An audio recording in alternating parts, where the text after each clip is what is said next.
Este no es mi hijo, y yo no formo parte de esta historia. Me llamo Michael Carter. Tengo 48 años, soy padre de 3 hijos, y mis días giran en torno a horarios, recogidas escolares y hábitos predecibles. Eso fue así hasta que una noche, cuando lo ordinario se desmoronó. Durante la cena, mi esposa Jennifer levantó la vista del teléfono y dijo, ya me decidí. Pensé que hablaba de planificar las comidas, o quizás de nuestras próximas vacaciones. Pero luego añadió, he decidido gestar un bebé para Emily. Emily, su gemela idéntica. Eso fue todo. Sin conversación previa, sin ninguna pista. Solo un anuncio firme y conciso, como si hubiera aceptado cuidar la casa unos días. Donde vivimos, la ley exige un año completo de separación antes de que se pueda formalizar el divorcio. Así que, por ahora, seguimos viviendo bajo el mismo techo, criando a los niños juntos, gestionando los gastos y manteniendo la ilusión de un hogar funcional. Pero todo es una actuación. No tiene nada de ordinario ver frascos de suplementos para el embarazo junto a la cafetera o encontrar recordatorios de clínicas de fertilidad entre las páginas de un libro de cocina. Según ella, dado que ella y Emily comparten el mismo ADN, gestar un hijo para su hermana prácticamente no es diferente. Pero ese razonamiento se desmorona cuando es tu propia esposa, aún legalmente unida a ti, quien ofrece su cuerpo para una decisión en la que no tuviste participación. Sin conversación, sin consideración. Lo describió como un acto desinteresado. Necesito hacer algo que importe, me dijo, como si la vida que hemos construido juntas careciera de propósito o profundidad. Jennifer y yo construimos nuestra vida desde cero, haciendo malabarismos con turnos nocturnos, usando ropa de segunda mano y organizando vacaciones con un presupuesto limitado. Emily y su esposo Daniel fueron una presencia constante. Nuestras familias se fusionaron sin esfuerzo, pero los gemelos idénticos comparten más que la infancia. Comparten atajos, entendimientos silenciosos y humor privado. Es entrañable, hasta que te das cuenta de que te han excluido de algo importante. Al principio, achacaba la tensión a la presión diaria, la crianza, las exigencias del trabajo, los gastos acumulados. Pero luego llegó la tranquilidad, la pérdida de salidas nocturnas, sus frecuentes paseos con Emily, mi tiempo extra levantando pesas que no necesitaba. La distancia se abría paso lentamente, suavemente. De repente, se rompió, martes de tacos. Niños discutiendo, lavavajillas zumbando, y luego, estoy haciendo esto por Emily y Daniel, dijo. Le hice todas las preguntas lógicas, el momento, la salud, el dinero, nuestros hijos, y recibí una respuesta, mi cuerpo, mi decisión. Ella afirmó que no me lo dijo antes para evitar dramas. Pero no se trataba de drama. Se trataba de que me borraran de una decisión que debería habernos involucrado a ambos. Días después, recibí la notificación del seguro. Su nombre, la clínica. No me incluyeron por error. Me incluyeron porque mi plan lo contemplaba. Esa noche, nos sentamos en la misma mesa de la cocina donde antes hacíamos proyectos escolares y pasteles de cumpleaños. Apoyo tu derecho a elegir, le dije. Pero el matrimonio significa elegir juntos, su voz se agudizó. ¿Así que ahora quieres controlarme? No, dije. Quiero que seamos compañeros. Esto no se hace a puerta cerrada. Me llamó manipulador. Pero no intentaba ganar una discusión. Intentaba aferrarme a una familia. Puedo soportar mucho, pero no puedo soportar que me excluyan de mi vida. Discutíamos en susurros para que los niños no se enteraran. Ella decía que el amor significaba apoyarla. Yo dije que el amor no podía sobrevivir sin respeto. Para ella, fue un regalo. Para mí, una fractura. 2 padres bajo el mismo techo, distanciados mientras pretendíamos estabilidad por el bien de nuestros hijos. Ella preguntó, ¿entonces le niegas a Emily la oportunidad de ser madre? Respondí, prefiero no verme arrastrada a algo a lo que nunca accedí. Nos sentamos allí, ya no éramos marido y mujer, solo 2 personas con una historia en común y futuros diferentes. Entonces se levantó. Lo estoy haciendo, dijo, y salió de la habitación. No hubo portazo, solo silencio. Pero algo dentro de mí se cerró para siempre. La traición no siempre se hace en voz alta. A veces se cuela con las vitaminas prenatales que te dejan junto a la taza de café, recordatorios de que tu voz no formaba parte del plan. Se movía por nuestra casa como si tuviera un guión secreto. Los vecinos sonreían, sin darse cuenta. Seguí con mi papel de suburbano. En el partido de nuestro hijo, lo vi batear y me pregunté qué lecciones les estaba enseñando sobre autoestima. Intentaba apoyarla, pero me costaba un poco. Una noche, de pie en la puerta de nuestra habitación, lo comprendí. Había dejado de llamarla nuestra. Ese cambio dijo más que cualquier pelea. No solo me habían lastimado, me habían borrado. No hubo un momento que definiera el final, ninguna discusión a gritos, solo una conversación tranquila en el garaje mientras ordenaba trastos para una venta de garaje. Te necesito a bordo, dijo rotundamente. Le pregunté qué significa eso.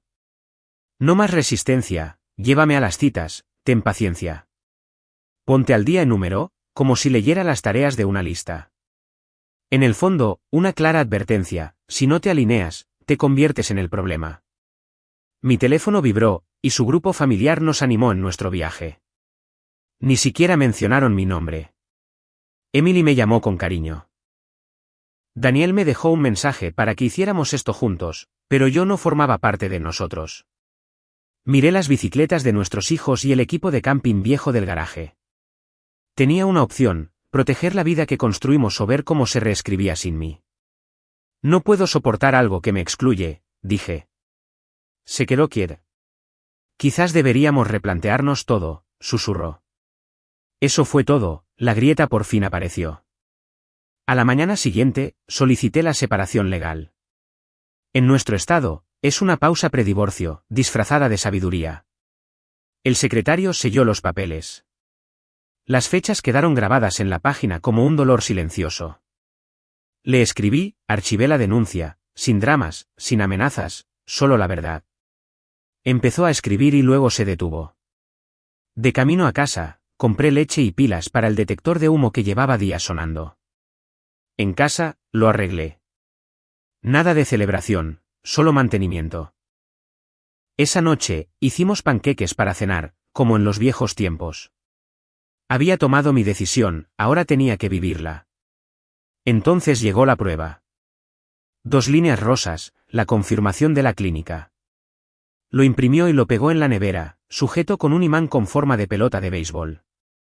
Los niños no vieron el papel, pero yo sí. El nombre de la enfermera, la hora de la cita, el espacio en blanco junto a la persona de apoyo. Esa era yo antes. Flotaba por la cocina, alegre y despreocupada. ¿Quieres ver la ecografía?, preguntó. La miré. No soy desalmada, un remolino brillante sobre papel satinado. Sonrió como si hubiera ganado. Volví a deslizar la imagen bajo el imán y recogí mi lonchera. Afuera, el sol se ponía sobre la calle sin salida. Los vecinos me saludaban. En algún lugar, una cortadora de césped zumbaba.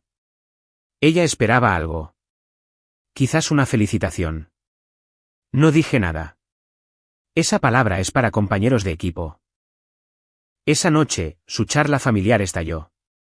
Oraciones, condenación, un primo que apenas conocía me llamó cobarde. Emily me agregó a una cadena de oración de la iglesia.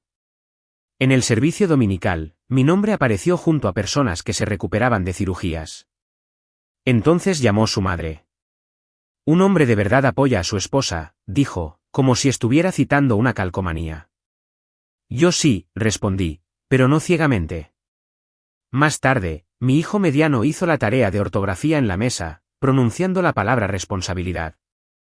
De repente, esa palabra cobró peso. Envié un mensaje al hilo familiar.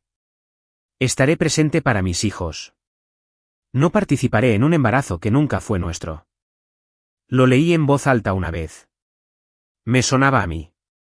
Le di a enviar y puse el teléfono boca abajo. Se me acumulaban las citas. Análisis de laboratorio, ecografías, vitaminas. Empujó un calendario sobre la mesa y me dio un bolígrafo.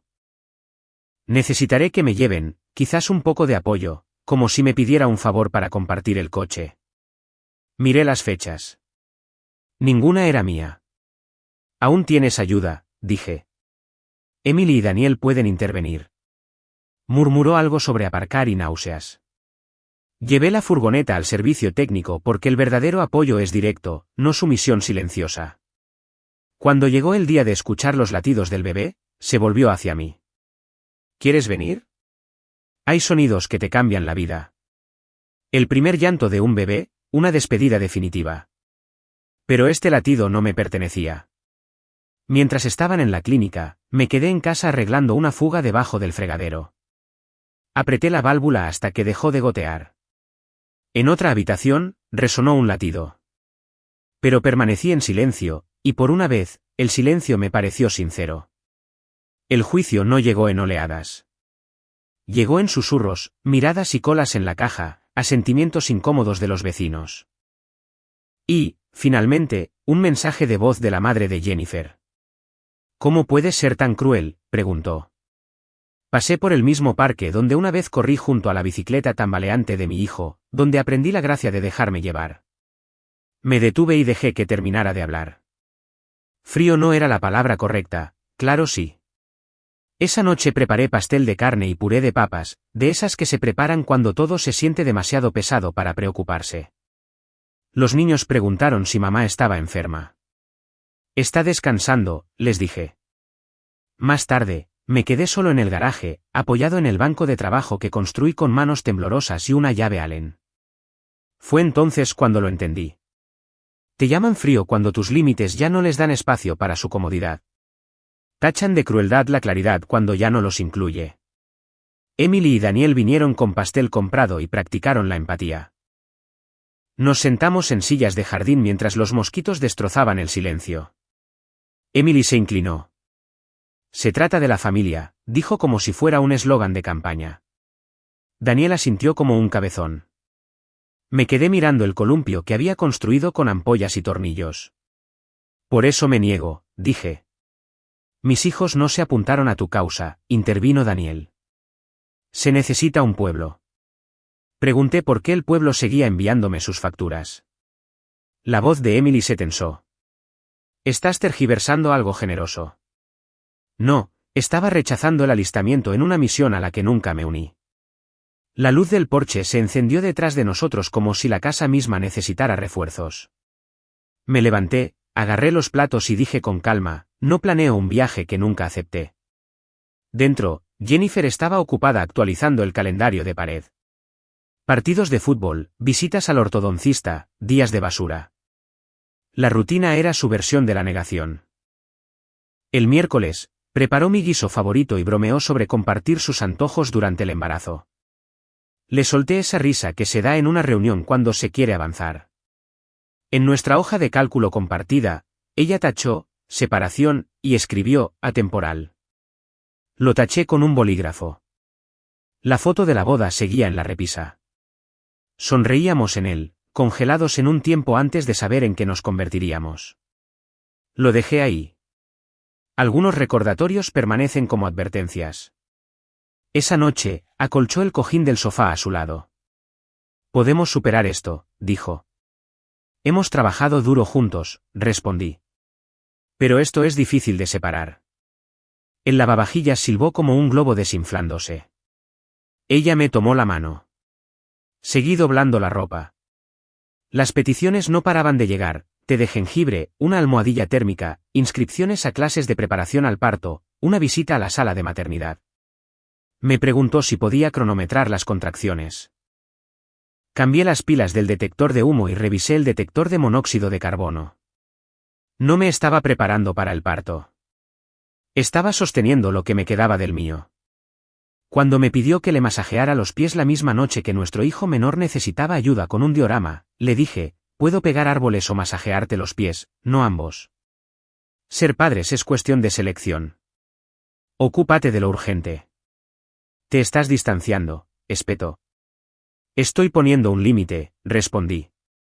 La bondad sin límites se convierte en resentimiento, y eso lo envenena todo. En la iglesia, alguien me dio un folleto sobre cómo apoyar a tu pareja embarazada. Luego lo usé como marcapáginas en una novela policíaca. Ella publicó su lista de antojos debajo de la tabla de tareas. Yo seguía haciendo mi parte, cumplía con mis requisitos. Pero no iba a ser el marido de una historia que no había aceptado protagonizar. Eso no fue crueldad. Fue claridad con carácter. Una noche, nos paramos frente a frente en la cocina, como abogados de la otra parte. «Sigues siendo mi marido», dijo. «Solo legalmente», respondí. «El matrimonio no es solo papeleo», argumentó. Se apoyó en palabras como deber, esperando que tuvieran peso.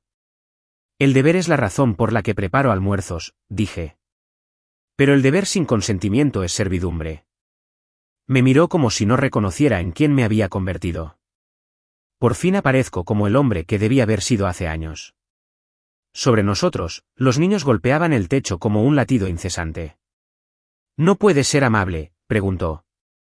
«La amabilidad es decir la verdad antes de que se pudra», dije. «Y la verdad es que no cargaré con una decisión que me borró». Comimos las sobras frías en rincones separados de la cocina. El roce de los tenedores lo decía todo. Lavé los platos, pero dejé su vaso afuera para que se secara solo. La calle estaba quieta, silenciosa como en un suburbio, aún eran las 10 de la noche. Saqué la basura y la vi sentada en el coche, con el motor apagado y las manecillas fijas en las 10 y las 2. Miraba al frente. «No puedo con esto sola», dijo en voz baja, sin mirarme. Y en ese momento, me di cuenta de que ya lo había hecho. Buscaba esa parte de mí que solía arreglarlo todo. «Toma las llaves, toma las riendas, arréglalo todo». No me moví, solo me apoyé en el marco de la ventana y dije en voz baja: «No estás solo. Tienes a Emily, tienes a Daniel». Ella negó con la cabeza, casi imperceptible. «Te necesito». La necesidad puede ser genuina y aún así estar fuera de lugar. Pensé en los niños de arriba, durmiendo bajo promesas que pretendía cumplir. No puedo ser el plan B para una situación que no elegí. Entré y cerré la puerta con cuidado, no por enojo, sino para cerrar el tema. A las 3 de la mañana, la casa susurraba con esos crujidos invernales tan familiares. Jennifer tocó a mi puerta y me preguntó si podía traerme antiácidos y quizás un helado. Mi alarma sonó unas horas más tarde. Un niño tenía un examen, yo tenía reuniones, un día laborable normal a punto de desenrollarse. «Por favor», dijo, con la voz cargada de recuerdos de cuando la perseguía por los estacionamientos bajo la lluvia, riendo. Entreabrí la puerta lo justo para mirarla a los ojos. «Ese no es mi hijo», dije, «y no es mi papel». Su rostro se ensombreció como si hubiera abierto un hueco entre nosotros. La culpa me invadió, pero no me retracté. Ella se fue y me senté en el borde de la cama, mirando fijamente la oscuridad. Los límites no son muros, son barandillas, y eso era mío. La responsabilidad huele a café quemado, a ropa vieja, a madrugar. Nunca lo noté en Daniel. Faltó a citas, culpó a las reuniones, llegó tarde con un café con leche en la mano y una disculpa ensayada frente al espejo. Jennifer lo defendió: «Tiene mucho que hacer». Asentí. «Lo entiendo, yo también. Pero si haces malabarismos, no dejas de lado lo único que importa». Lo llamé y le dije claramente: «Esto es tuyo». Me respondió con palabras de moda como capacidad y tiempo, como si la vida fuera solo un conflicto de calendario. Pregunté si la silla estaba instalada y no hubo respuesta. Entonces, nos encargamos. Ya sabía lo que significaba.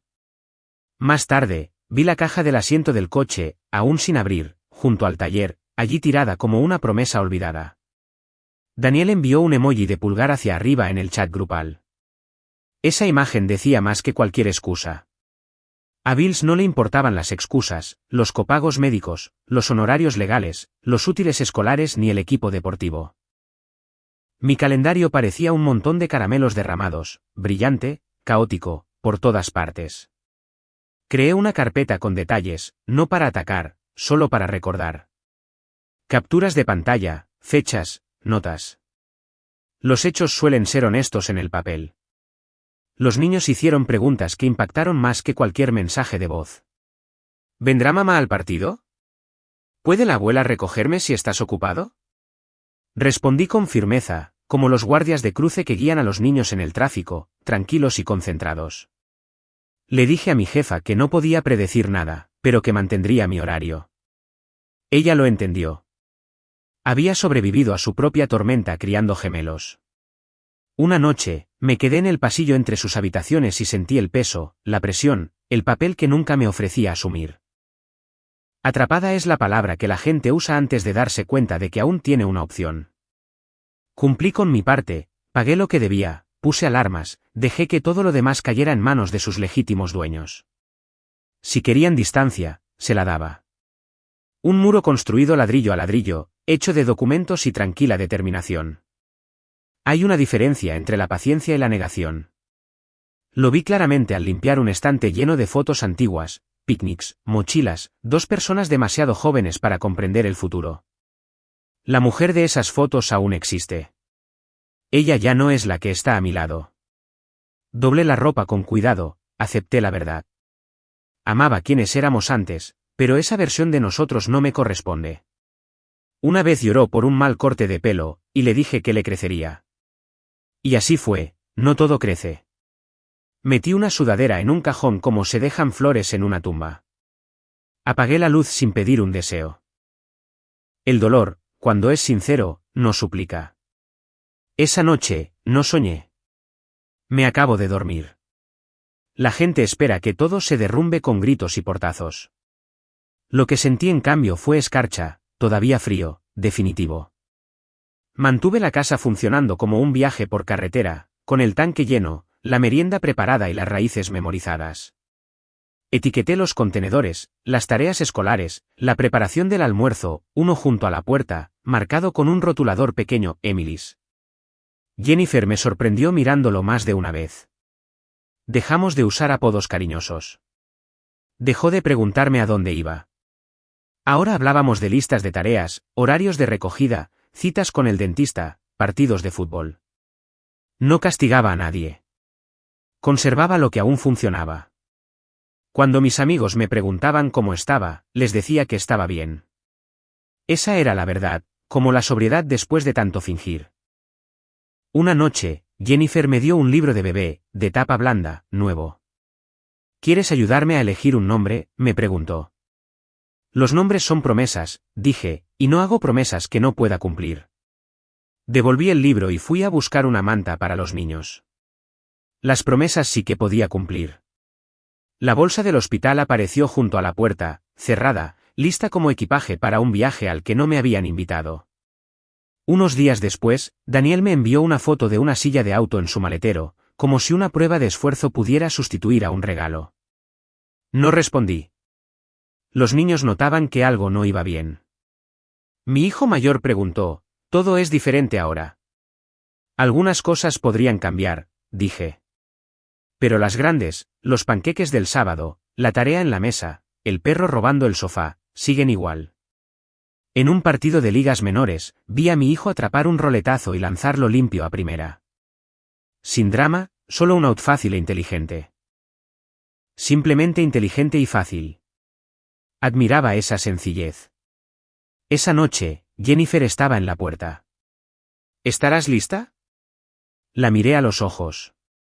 Eso es para Emily y Daniel ahora. Ella asintió levemente, no como muestra de aprobación, sino con resignación. Dormimos en habitaciones separadas. Puse mi teléfono en silencio y lo puse boca abajo. Al amanecer, justo cuando los aspersores silbaban y las farolas se apagaban, llegó su mensaje. Vamos a entrar. Emily siguió con una carita feliz y una foto de bolsas de lona. Luego vino otra. La muñeca de Jennifer, con la pulsera del hospital ajustada. La fecha me devolvió la mirada como un portazo. Me quedé mirando la pantalla hasta que se desvaneció.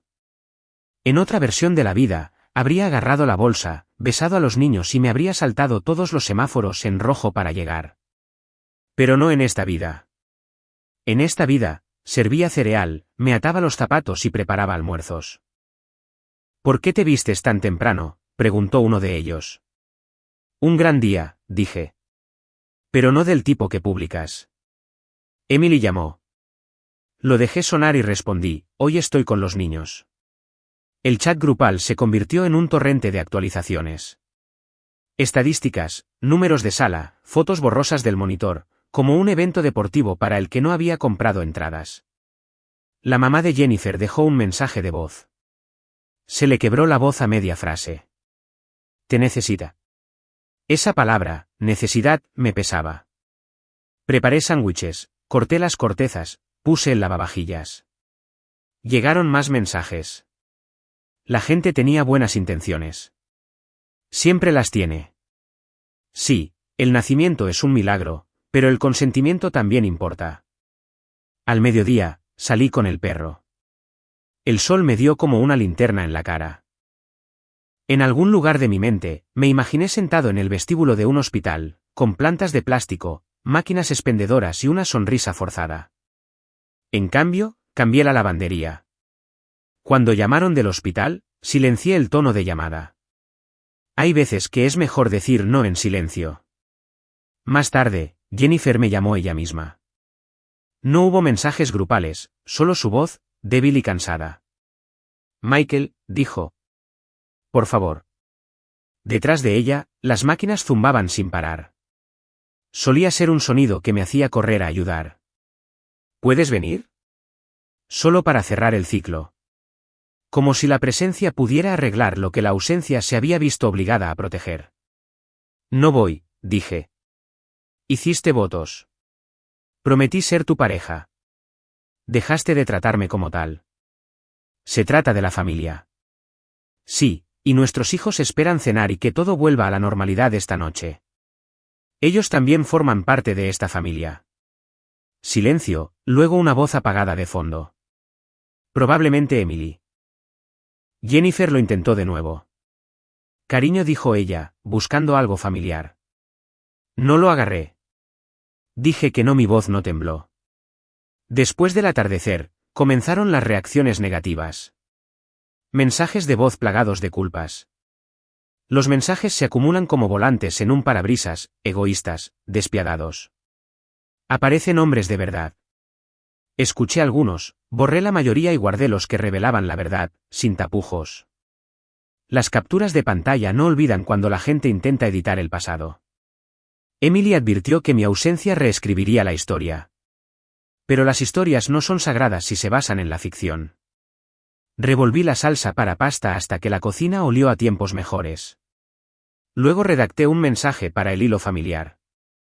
Lo leí en voz alta, asegurándome de que sonara como alguien que podía vivir con sus decisiones. Estoy aquí por nuestros hijos. No formo parte de un embarazo que nunca acepté. Las actualizaciones médicas y emocionales deben enviarse a los padres del bebé. No me contactes durante la cena. Los límites funcionan mejor cuando les das un reloj. Apagué mi teléfono. No luchas contra la crecida del agua. Construyes un muro. Proteges tu lado. Esa noche quemé el pan de ajo. A nadie le importó. Jugamos a pescar.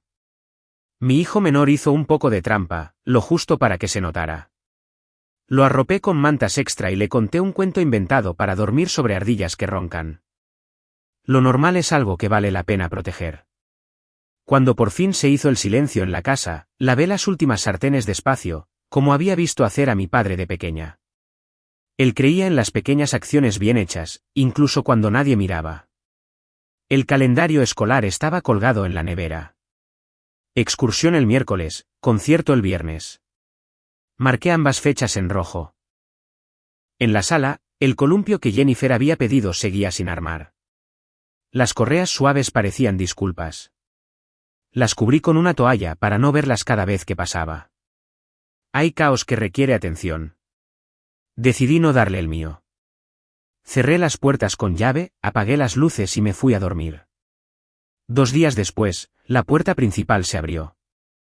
Jennifer entró con un bebé en una sillita de coche, un gorrito y una manta de hospital. El tipo de momento que esperarías ver en un anuncio, solo que este no terminó con créditos. Emily iba detrás con una bolsa.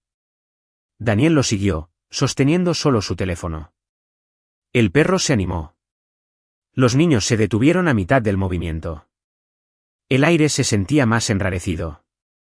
Jennifer entró directamente a la sala y colocó el portabebés sobre la alfombra como si fuera un planeta nuevo.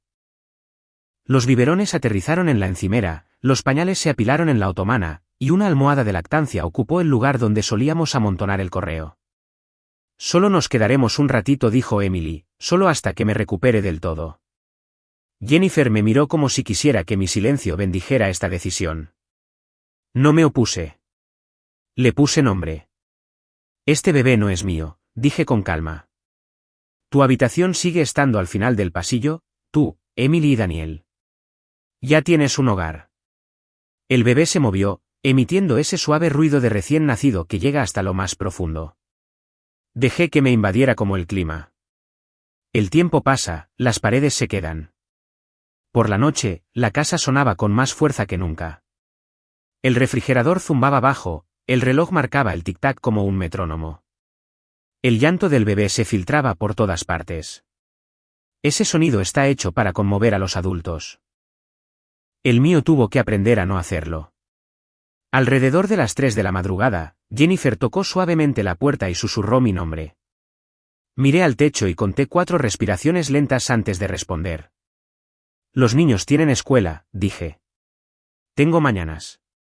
Solo necesito 10 minutos para ducharme. 10 minutos malgastados pueden convertirse en toda una vida, respondí. Pregúntale a Emily, pregúntale a Daniel. El pasillo crujió, alguien susurró. El llanto se volvió entrecortado.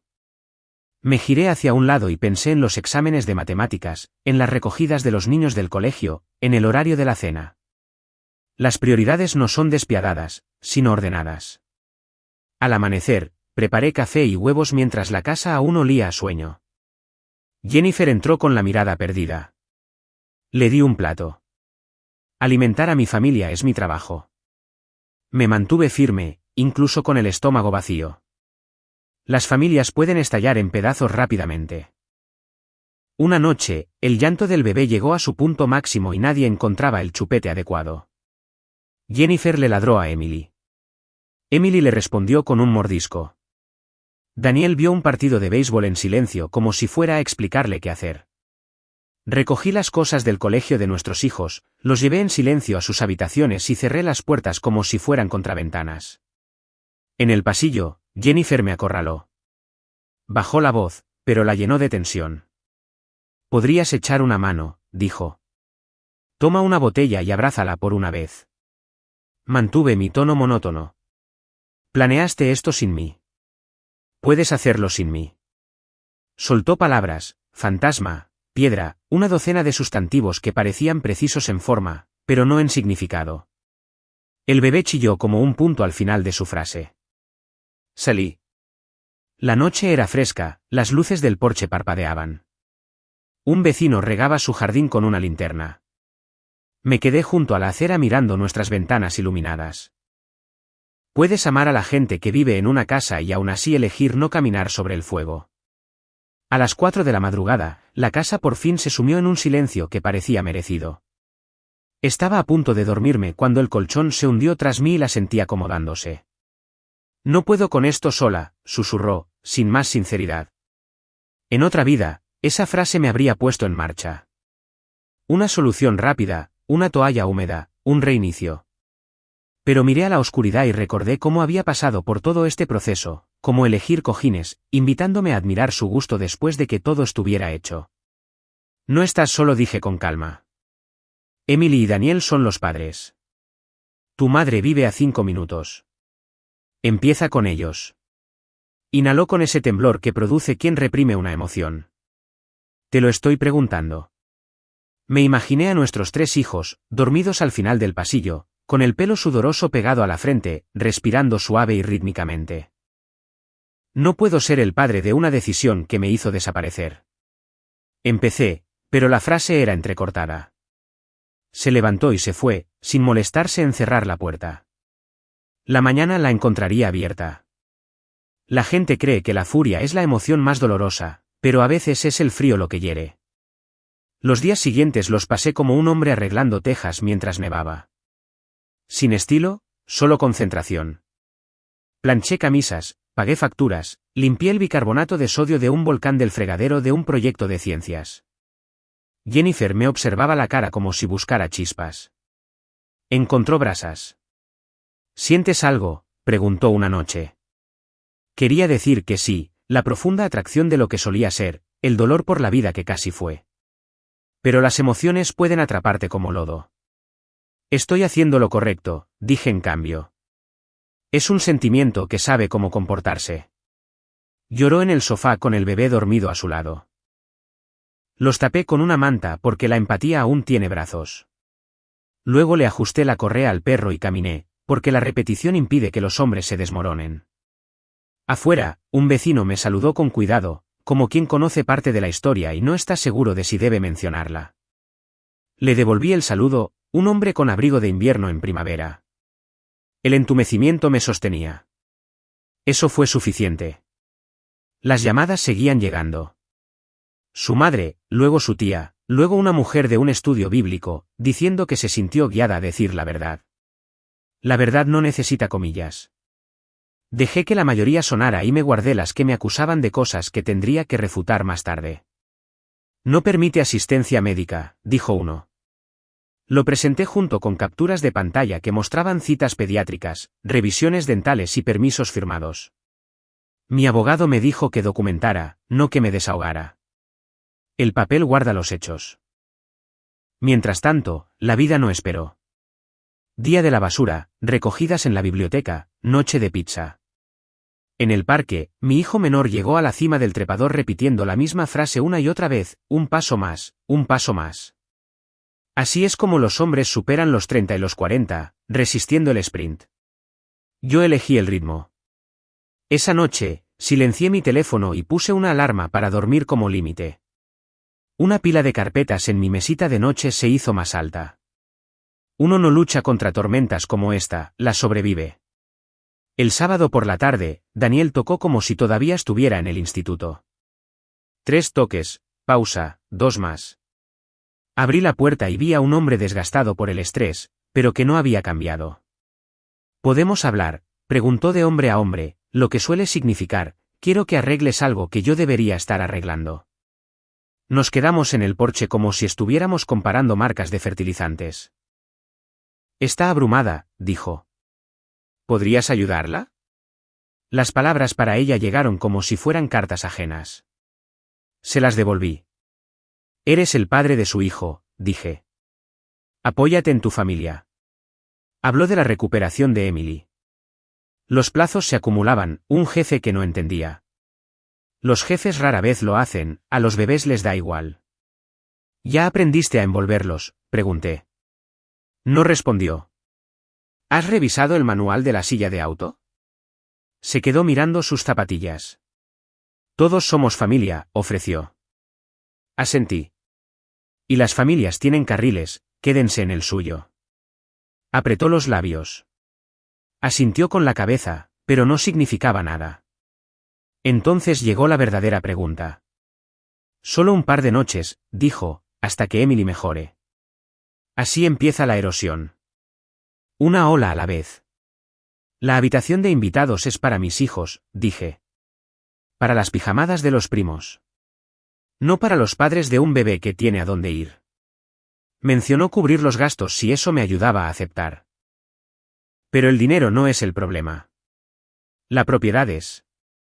Mientras lo acompañaba de vuelta a su coche, señalé el asiento del coche abrochado torcido. Nivela la base, dije. Instala el espejo para poder verle la cara. Parecía aturdido. La lista ya era demasiado larga. Tú puedes, añadí. Porque los hombres deben decirse la verdad, aunque duela. Exhaló con fuerza y murmuró, ¿te arrepentirás de esto? El arrepentimiento vive en el futuro. La abdicación vive ahora. Saludé con la mano y entré a preparar queso a la plancha. Mis hijos estaban sentados en el mostrador, balanceando los pies al unísono. Protejo el ritmo. La tensión no desaparece. Se acumula. Una semana después, llegó al borde. El bebé lloró durante la cena. Los espaguetis se congelaban en los platos. Jennifer me encontró en el pasillo, con los ojos rojos e hinchados por el cansancio. Ganas, susurró, lo que normalmente significa que me rindo. Emily estaba de pie detrás de ella, con los brazos cruzados, como un jurado unipersonal. La pelea se aceleró. Las acusaciones se lanzaron como granadas. Los viejos momentos se convirtieron en munición. Mantuve la voz baja y las palmas abiertas. No se trata de ganar, dije. Se trata de mantener a los niños cuerdos. Dilo, espetó Emily. Di que no te importa. Eché un vistazo a la pared de fotos. Cada cuadro contaba una historia. Me importa en la dirección que importa, dije. El bebé lloró. Una luz del porche parpadeó afuera. Jennifer cerró la boca y murmuró, no puedo respirar aquí. Por primera vez, le creí. Hice un gesto hacia la puerta. Y luego no. Incluso yo me sobresalté por lo limpio que estaba. Y entonces sucedió, rápido, como siempre ocurre con las cosas lentas. Jennifer se movió con manos expertas, empacando pañales, toallitas y pijamas pequeños. Emily levantó el portabebés. Daniel lo seguía como si hubiera olvidado las instrucciones y fuera demasiado orgulloso para decirlas. Los niños estaban en lo alto de las escaleras, observando. Demasiado callados para su edad, demasiado sabios. Les dije a los pequeños que esperaran en sus habitaciones. Prometí pasar a darles las buenas noches. En el umbral, Jennifer se detuvo. No buscaba permiso, solo algo, quizá historia, quizá costumbre. Asentí levemente. No es una invitación, solo una señal. No te detendré. Tampoco te seguiré. Salió a la noche. El aire olía a limpio, a hojas mojadas y asfalto nuevo. La puerta se cerró suavemente, como una frase terminada. Giré la cerradura. Las cerraduras no son para que la gente entre. Son para que los niños estén seguros dentro. Antes que nada, subí las escaleras, me senté a los pies de cada cama y les di a mis hijos lo único que me quedaba por dar. La verdad es que estamos a salvo y así seguiremos. Esa primera mañana después de que ella salió, la casa me sonó desconocida, pero reconfortante. Solo oía el leve silbido de la cafetera, el tintineo de la placa de identificación del perro y el garabato de un lápiz sobre un papel. Criar hijos en silencio no significa estar solo. A veces es un espacio para finalmente respirar. Volteé panqueques en una cocina sin artículos para bebés. Los niños estaban sentados en sus sillas de siempre. La luz del sol se extendía por la mesa como siempre, y me di cuenta de cuánto extrañaba las cosas simples. La paz no llegó con grandes gestos. Llegó con pequeños regalos, calcetines que combinaban a la primera, zapatos ordenados en la puerta, un buzón que no traía malas noticias. Esa tarde, jugamos a la pelota de fútbol en el jardín, riéndonos de nuestros torpes lanzamientos. Por un instante, me invadió la culpa, esa necesidad persistente de solucionar problemas ajenos. Pero la dejé pasar como una nube. Esa noche, en lugar de voces, el único sonido en la cena fue el suave tintineo de los platos. Antes de dormir, cerré las puertas con llave como hacía mi padre y luego les repetí sus palabras a mis hijos. Esta casa nos protege, y lo decía en serio. El silencio no era un juicio, era una especie de gracia. Pero esa paz duró solo 2 días. Luego vino el aluvión de llamadas telefónicas, incesantes, como esas llamadas políticas automatizadas. Acaba de dar a luz, espetó una tía. Estás abandonando a tu familia, otro regañado, echando las escrituras como condimento. La madre de Jennifer envió una carta gruesa, 4 páginas de cálculos morales e historia familiar, que terminaba con una orden: sé una persona más madura. Lo leí una vez: los adultos deben afrontar lo que se les dirige. Luego establecí reglas. Nada de llamadas después de cenar, ni visitas sorpresa. Si se trata de una emergencia con los niños, contáctame directamente. Para todo lo demás, habla con los padres del bebé. Lo escribí todo en un mensaje, lo leí en voz alta para comprobar que no sonaba a discurso de campaña y pulsé enviar. Luego bloqueé a los reincidentes.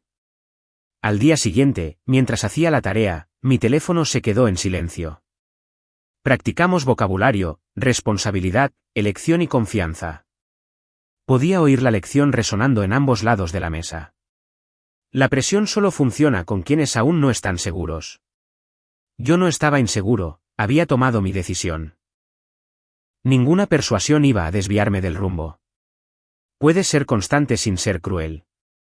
Creé una regla simple de 3 pasos para todos los mensajes entrantes: reconocer, aclarar y cerrar. Entiendo tu punto. Estoy cuidando a nuestros hijos. Dirige cualquier asunto relacionado con el bebé a sus padres.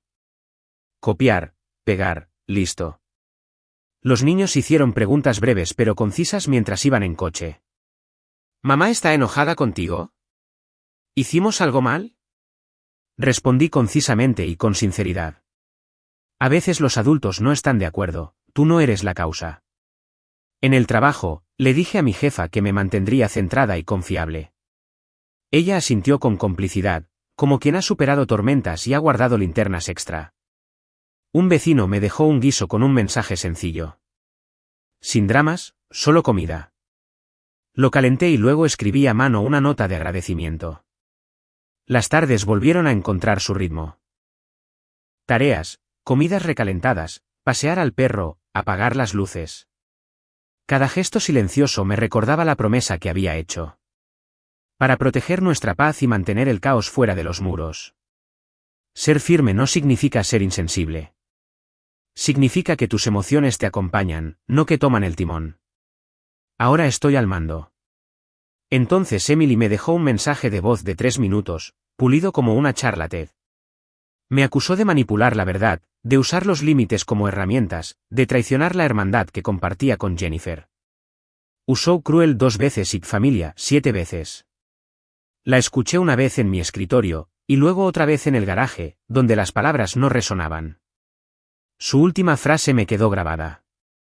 Un día tus hijos aprenderán que le diste la espalda a su mamá. Guardé el archivo. Las historias flotan hasta que las sellas. Esa noche, después de lavar los platos, respondí con un breve mensaje para que constara.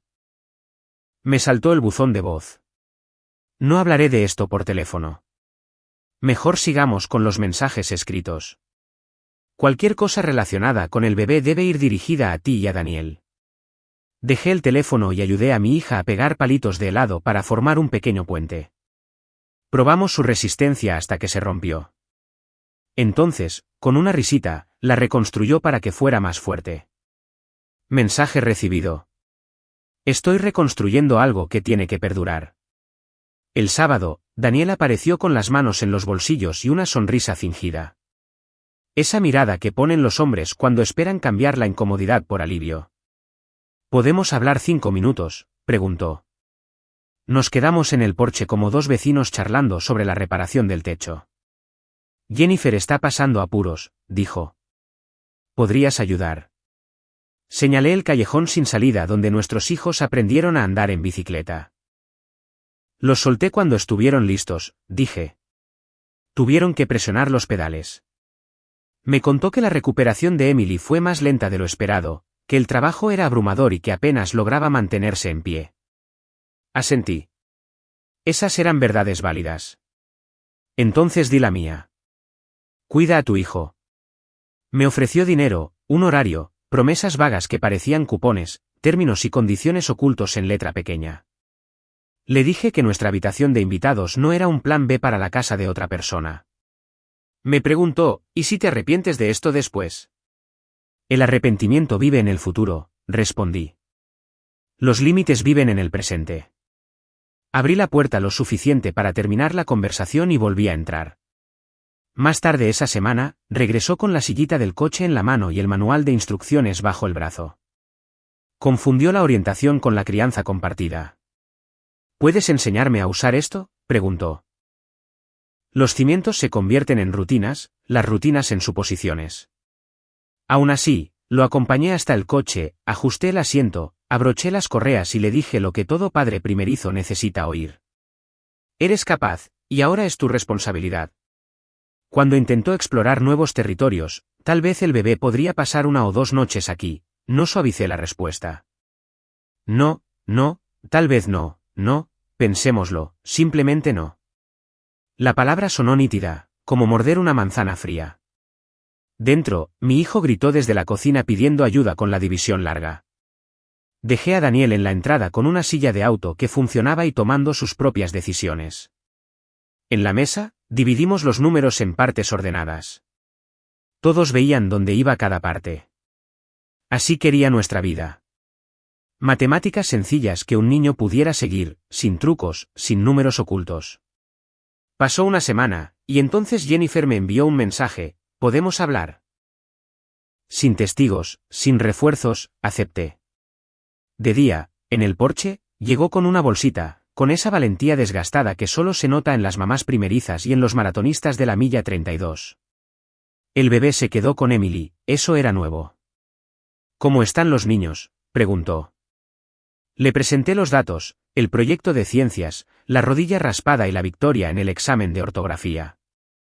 Sonrió en los momentos oportunos y luego miró hacia la ventana como la gente mira los lugares que una vez llamaron hogar. Extraño esto, dijo, nos extraño. El viento avivaba las campanas, un sonido que antes me parecía cursi, ahora más como el final de una frase. Echas de menos la coherencia, dije. Facturas pagadas, un calendario de trabajo, un congelador lleno. Ella hizo una mueca ante la verdad, pero luego se recompuso. Extraño estar contigo, insistió. Juntos significa decisión mutua, respondí. Y no tuvimos eso cuando era necesario, lo terminé con suavidad. Podemos coordinar cosas de niños, lo demás está prohibido. Nos sentamos en los escalones del porche, un silencio cauteloso se extendió entre nosotros. Jennifer empezó a hablar de las noches que no podía dormir, las facturas atrasadas, el peso de pedir apoyo cuando estás acostumbrada a ser la persona en la que los demás se apoyan. Lo entendí. El orgullo duele profundamente. Extendió la mano y sus dedos rozaron los míos. Mantuve la mano donde estaba. Quiero volver, susurró. La palabra, de vuelta, me hizo reflexionar sobre algo antiguo, pero lo superé.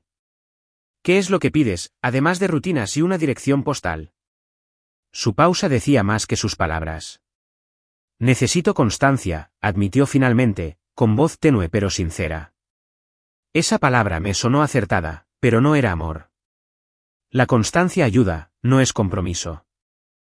Le dije que me aseguraría de que nuestros hijos tuvieran un hogar estable, que sus días fueran predecibles y seguros. Me comunicaré con respeto, iré a las citas médicas y asistiré a las obras escolares, pero no derribaré la cerca que protege lo que queda de mí. Apartó la mirada, parpadeando para contener las lágrimas. Decir lo que quería no la lastimaba, me mantenía a salvo. Entonces empezó a sollozar, doblándose hacia adelante como alguien bajo una carga demasiado pesada para llevar. No era una actuación, su cuerpo simplemente cedió. Lo siento, dijo. Por un segundo pensé que este podría ser el punto de inflexión, pero entonces me lo aclaró. Lo siento por cómo terminaron las cosas, no por las decisiones ni por el engaño. La culpa fue de las consecuencias, no de las decisiones. Me preguntó si podíamos esperar lo legal y probar primero con terapia. Creo en la terapia, le dije. También creo en el triaje. Primero se estabiliza el daño y luego se recetan vitaminas. Podemos criar bien a nuestros hijos, añadí. Podemos negociar con un mediador los gastos y la planificación. Pero ella quería hablar de reconciliarnos, de citas, de futuras vacaciones. Me quedé mirando el jardín que solíamos cortar juntos y vi que nuestros caminos se dirigían en direcciones opuestas.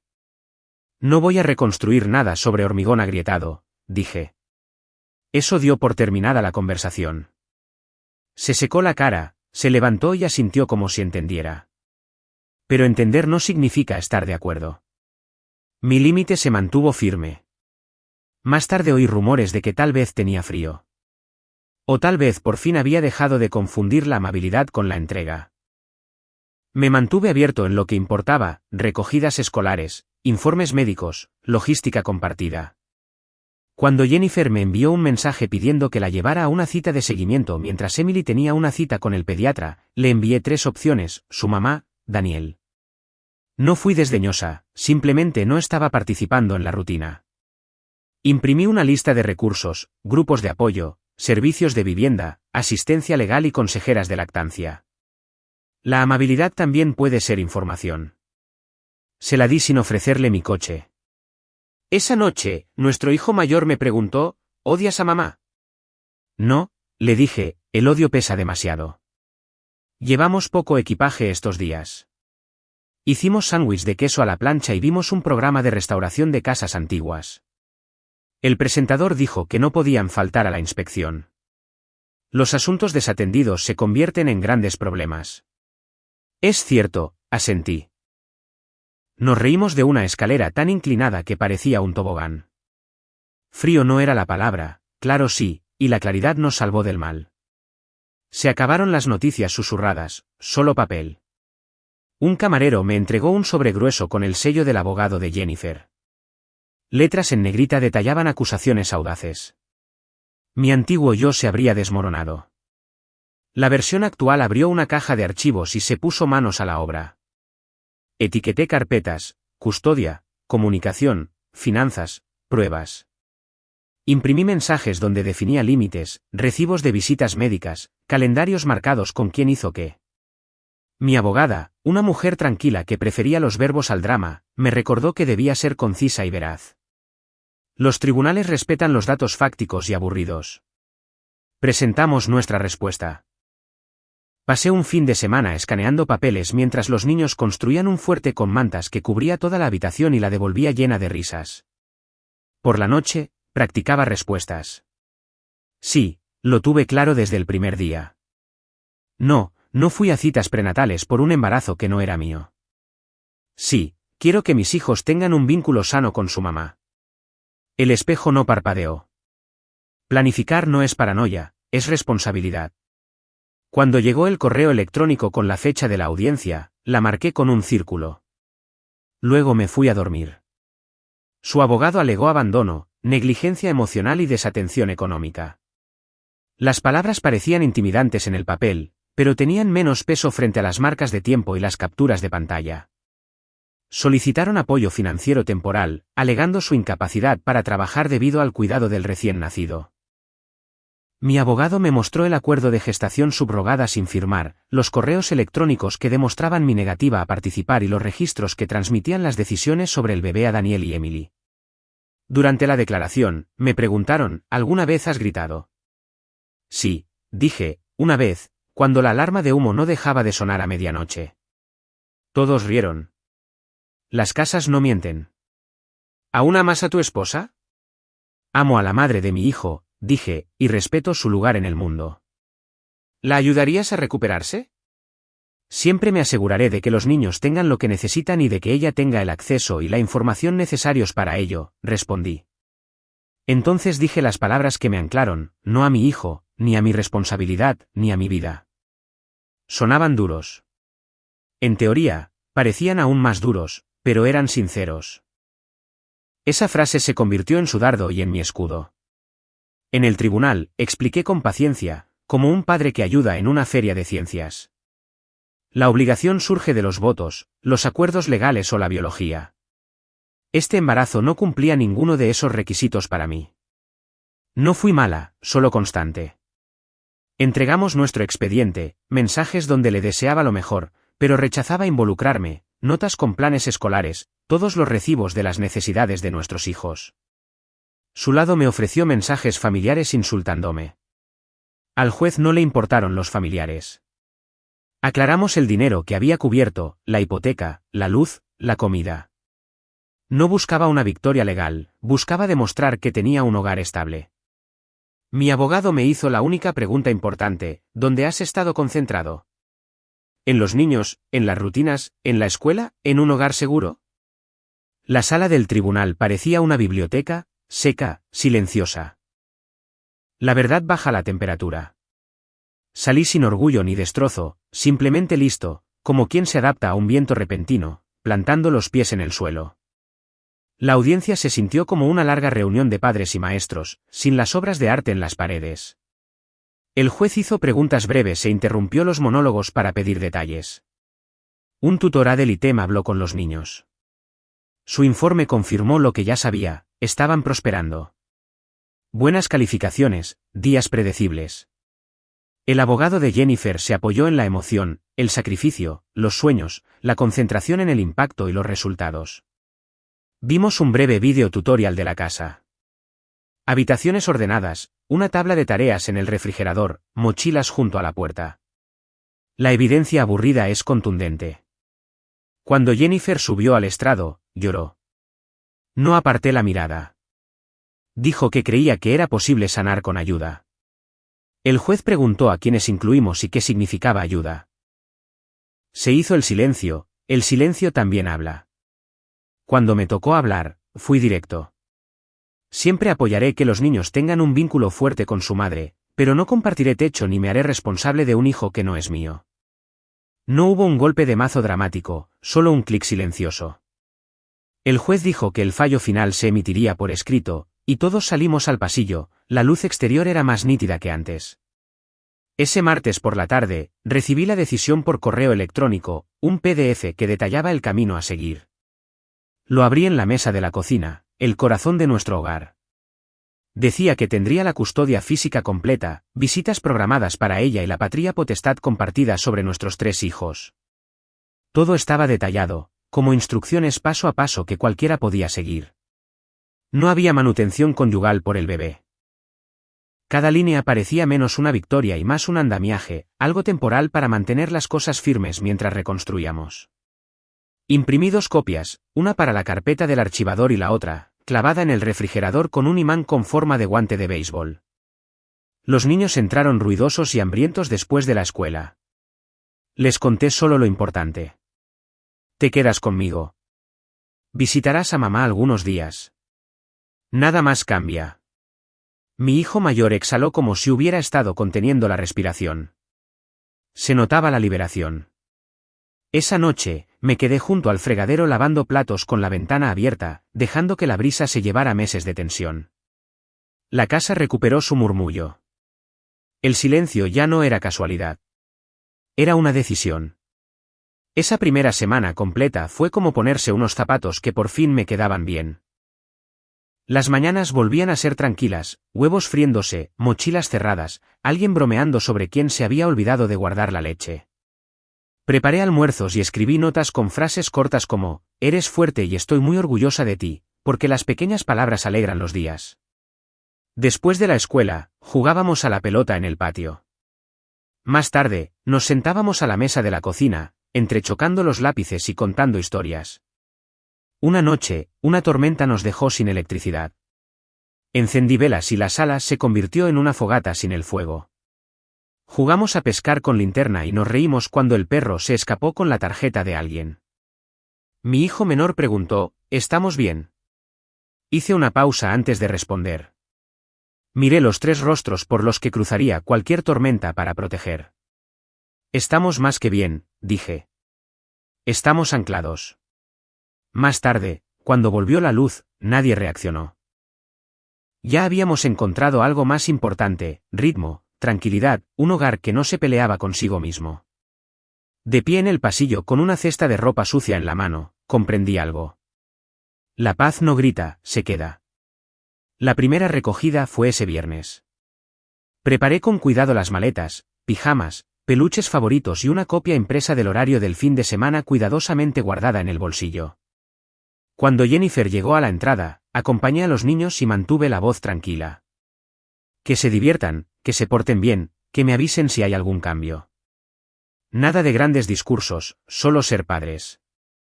Parecía más pequeña de lo que recordaba, cansada, con un tono cauteloso. Gracias, dijo, y esta vez no fue una jugada de ajedrez. Nos quedamos en el punto de entrega, a 2 metros de distancia, acordando recoger y dejar a los niños como adultos que dejarían de fingir. Los niños volvieron el sábado con dibujos a crayón y preguntas suaves. Respondí solo lo que les correspondía saber. Sí, aquí la hora de dormir sigue igual. No, no tienes que elegir bando. Antes de dormir, me susurró mi hijo mayor, se sentía diferente. Asentí, diferente no significa malo, a veces solo significa real. No hubo un clímax, solo un apretón de manos firme, breve, como un trato comercial. Descubrimos el tono, fuerte pero no cruel. Las charlas grupales se silenciaron como las cigarras, de repente y por suerte. Emily me envió un mensaje de texto sobre una noche difícil. Le respondí con la misma lista que le había dado a Jennifer, contactos de grupos de apoyo, una línea directa de enfermería y recursos posparto. Daniel envió una foto de su bebé durmiendo en una cuna, la imagen estaba granulada y llena de orgullo. Le respondí, bien hecho, sigue adelante. La madre de Jennifer envió una carta breve, sin culpabilizarla, solo una promesa. Te ayudaremos en todo lo que podamos. Lo tomé como un avance. En casa, deshervamos el huerto y plantamos tomates. Los niños vieron a los pájaros revolotear en el comedero y discutieron sobre cómo se llamaría el rojo. Pasé por la sala y vi el columpio para bebé, medio armado y acumulando polvo. Ya no pertenecía a nuestra historia. Lo subí al coche, lo llevé al porche de Emily y Daniel, toqué el timbre, sin discursos, solo devolví algo a su lugar. En casa, barrí la esquina donde había estado, como se hace después de quitar un tocón de árbol. De repente, el espacio volvió a respirar. La libertad no se denunció con fuegos artificiales. Llegó silenciosamente un domingo en el que nadie me necesitaba, salvo las 3 personas que me llamaban papá. Asamos perritos calientes, rociamos con insecticida contra hormigas y afinamos la vieja guitarra que nunca afina, pero siempre lo intenta. Volví a colgar las fotos del pasillo, los retratos del colegio, los tacos embarrados, aquel amanecer de nuestro viaje por carretera del verano pasado. ¿La foto de la boda? La guardé en una caja con una etiqueta que decía pasado, no basura. Me pareció sincero. Después de acostar a los niños, me senté en el porche con un vaso de agua y un perro cuyo único objetivo era sentarse cerca. Mi teléfono estaba boca abajo, y por una vez, la quietud no me pareció una advertencia. Me pareció una amiga. Pensé en hombres que conozco, compañeros de trabajo, vecinos, mi hermano, que confunden la paz con la dominación.